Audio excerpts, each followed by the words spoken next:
again, you're watching an up-close special on racism. Behind the headlines, the strategies, the violence and the marches are victims. And long before the events of the past 2 weeks, families and individuals across Northern Ireland were being targeted simply because of the colour of their skin. As Alison Fleming reports, many fled to Northern Ireland in fear of their lives, only to face new terror in their new home. And please be advised that this report contains some strong language. Long divided by religion, it's now skin colour that's fracturing society here. Figures show Northern Ireland is more racist than it is sectarian. There were 1,353 racist incidents and 839 racist crimes recorded by the police in the 12 months to the end of March this year. That's the highest incidence since records began. This isn't a problem with just one cause, and nor is there a single solution. What there are many victims, lives and livelihoods devastated by racist attacks, and all with one overriding emotion: fear.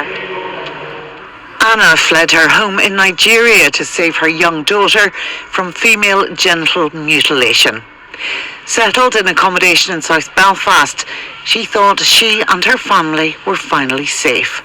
But racist incidents forced her out, and years after the attack, she still fears reprisal, and she's asked that we don't show her face.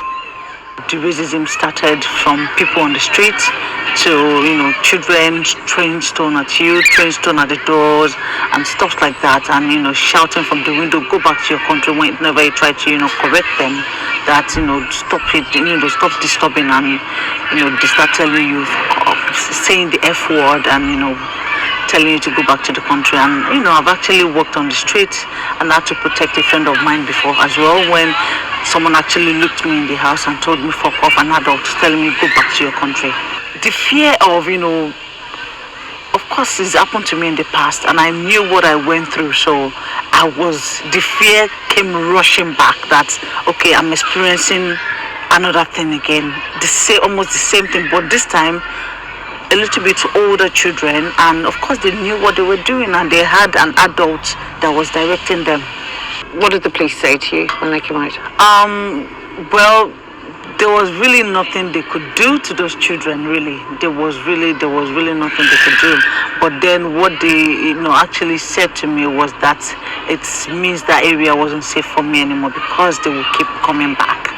Knowing that the fact that the police had been involved and all that, so I could be a target. For victims, getting justice can be a battle. The problem with hate crime generally is it's not like a burglary or a theft where it's a one-off crime. You are being targeted for an identity, and that doesn't just stop. And alleged perpetrators will continue to target you for that reason. The fastest way to get someone away from harm is to get them rehoused, especially because if a hate crime has happened, the criminal justice process can take a long time, the investigation can take a long time, the outcomes aren't great in court. The Justice Department says new hate crime legislation provisions will be in place by the end of this mandate. The loss of 2 years of the Assembly means there just isn't enough time to accommodate the introduction of a standalone hate crime bill. But while work continues at Stormont, racism continues on our streets, and it can be a cross-community activity.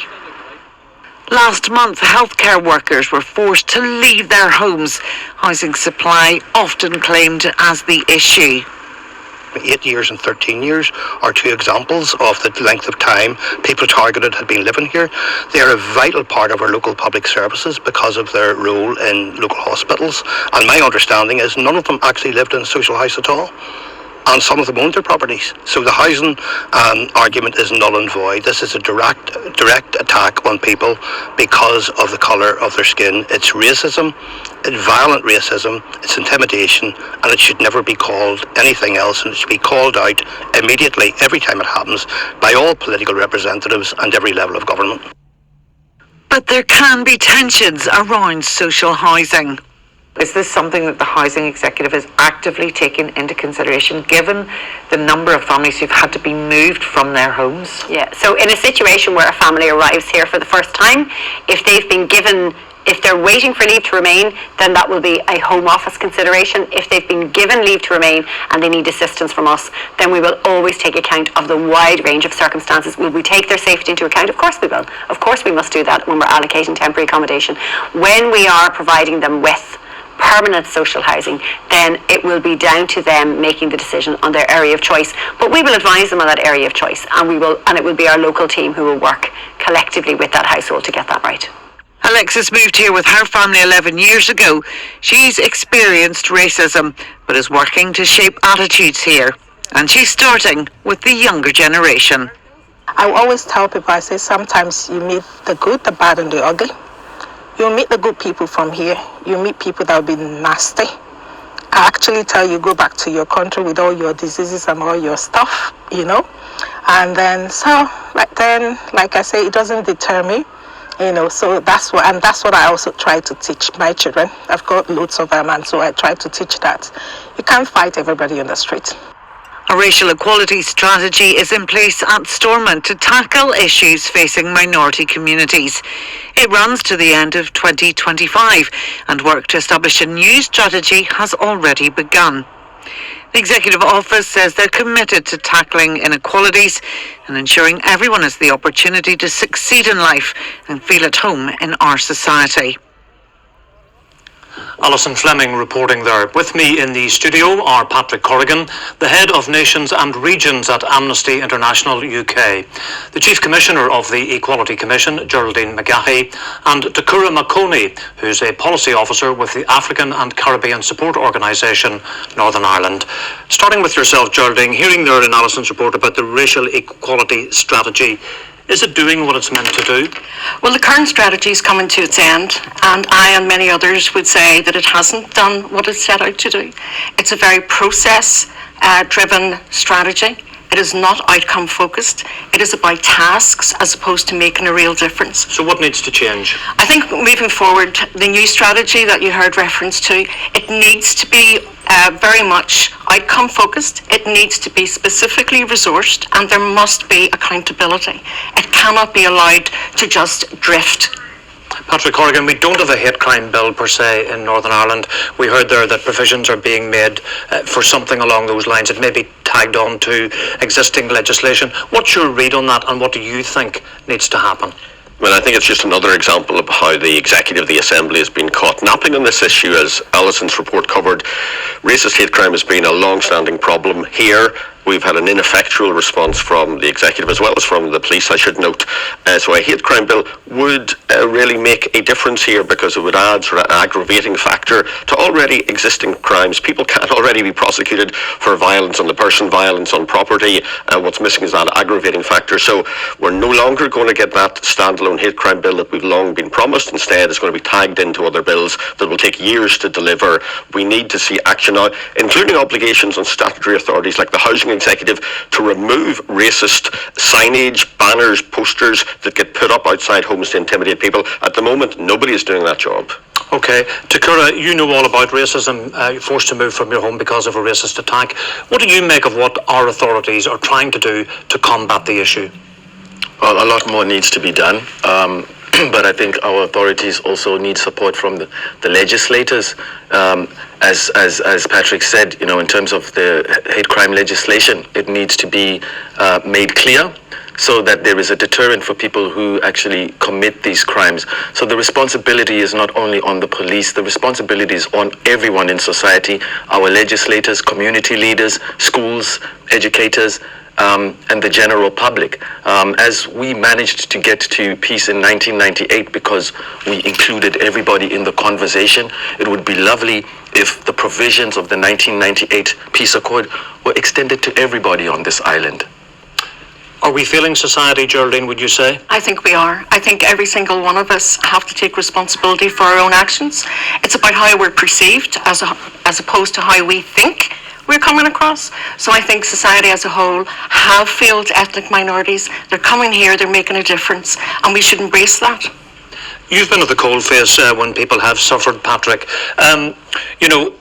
This didn't just start 2 weeks ago, a month ago. This has been endemic in our society, in this country, for a very long time. Absolutely. We now, as Alison's report covered, we now have racist incidents at an all-time high, like 20 years of records. It's at the worst now, and that isn't including the last few weeks, nor the attacks last month that put 8 families out of their homes in Antrim.